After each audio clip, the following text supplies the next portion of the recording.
So hot.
Oops. It's my first new 100 peso bill. 100 pesos bill. Ganun ba yun? 100 piso. Ganito pala siya. May kakulayan na ganyan. So, ito yung pinakauna ko. So, ngayon ko lang nakita na sinuklayan ako ng ganyan bago. So, yun yung bagong 100 pesos. Ang ating ulam for today is yellowfin daw. Yan, yellowfin na ginataan. Ginataang paksiw na yellowfin. And then, konting rice. Kunwari, pero nagutom tayo. Dahil, di ba, nakita nyo naman kanina, paikot-ikot ako kasi nga po, ang ating ATM card ay nakain ng ATM machine ng PNB. So, yan, inayos natin. So, ang patakaran ng bangko, wala na. Considered as lost na yon. So, ang land bank, manghihingi sa akin ng affidavit of loss, kukunin po ninyo yun sa mismong office nila. And then, pipirmahan nyo, and then, pa-notaryo ninyo. Then, isasubmit sa kanila, and then, mag-update ka ng mga account mo. Pwede kung saan malapit na land bank ka mag-process. Kasi ako, Pampanga pa. Nasa Bulacan ako, so within Bulacan lang ako nag-process. And then, papadala nila sa main yon sa Pampanga, kung saan ako nagpagawa. And then, ifo-forward ng Pampanga dito sa Bulacan. Mga 2 to 3 weeks daw ang aantayin ko para makuha yung bagong ATM ko. So, yun. Okay lang yun kasi makakapag-over the counter ka naman nun. Mawi-withdraw mo yung pera na hindi mo na-withdraw dun sa ATM mo. So, okay lang yun para mapalitan ng bago kasi lumang-luma na yung aking ATM card. Yun siguro ang dahilan din kaya kinain na ng card yun. Ay, ng machine yun. So, yun lang. Napunta sa ATM ang ating ulam for today's video. So, yun lang guys. Bye-bye! So, yan ang ating napamalingkihan ngayon. So, magluluto tayo ng sinigang. Wala siyang coffee mate. So, ayan. Then, kumuha tayo ng rice. Kasi, diba, di ako nagra-rice ng regular.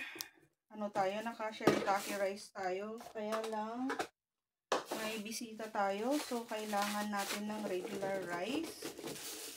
So, ganyan ang buhay. Hindi ako nag-stock ng regular rice kasi nga, matitempt akong kainin yan or iluto yan. So, yan. 1 kilo, 56 pesos. Jasmine rice. So, ito, literal na 1,000 ay 996 pesos ang nagastos dito. Ayan. Papakita ko sa inyo yung mga meat. So, 1 kilong bigas for 56 pesos. Isang gatas na birch tree for only 110. Ay, hindi. Ito na lang yan. then ito, 110 yata yan. And then 70 pesos na singkamas kasi gusto kong gumawa ng, isawsaw sa alamang. And then, itong gulay na to, 156 pesos. 156. Oops. Okra na dalawa. Ay, igilid ko to para makita niyo. So, bali, okra na dalawang bundle. Isang ganyan. Sigarilyas ba yan? And then, oops, ang ating kangkong. At dalawa yan na kangkong. Sili. And then, kalamansi. Para sa usawan mamaya. So, yan. Yung ating mga veggies. Ngayon, papakita ko sa inyo yung anong tawag na ito. Yung meat. Kasi nakabili din tayo ng meat. Lahat-lahat yan, 946 sinasabi ko. So, yan ha. Yan, gulay, yan. And then, punta tayo sa meat. So, yan, di ko alam. Medyo madilim po yung ating, dito, sa part na to. So, ito, oops, this is chicken. Yan yung chicken. And then, ito yung pork. Ayan. Yan yung gagawin natin ngayon. Kalang, lagay ko na dito ng mahugasan na. Kasi magsisinigang tayo ngayon. For today's video, tayo ay magsisinigang. So, yan. Hugasan na natin. Sisinigang po tayo na pork. So, mga laman-laman yan. And then, kumuha lang po ako ng konting taba. Ayan. May konting taba naman. Ribs to. Special ribs daw.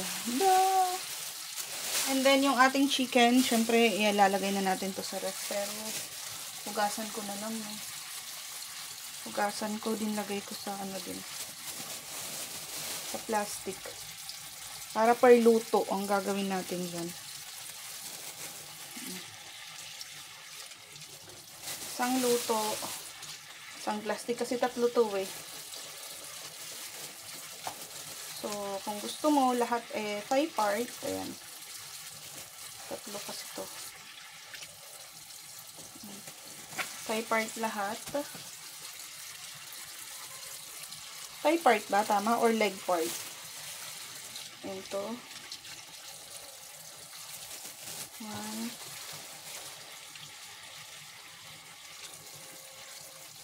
2. 3.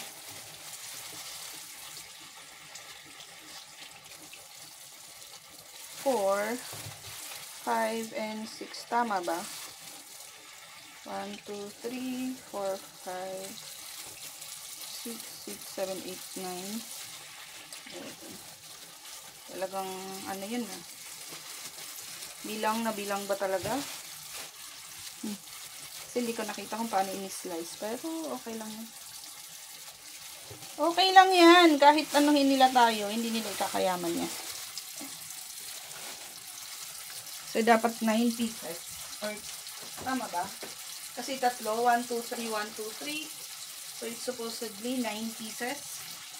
Pero, yaan mo na. Okay lang yan. So, ito, lulutuin natin.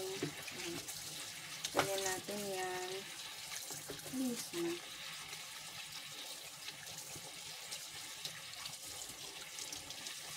Ba't ginanon niya?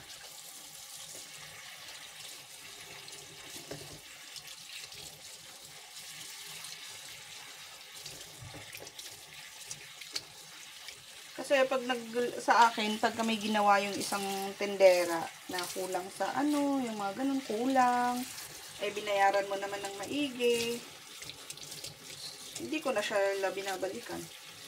Kawalan din nila, diba? So, yan. Let's do. Hindi ko na isasama kayo sa aking pagluluto, no? Kasi, nagmamadali tayo. Late tayo nakauwi kasi OT. So, yun lang.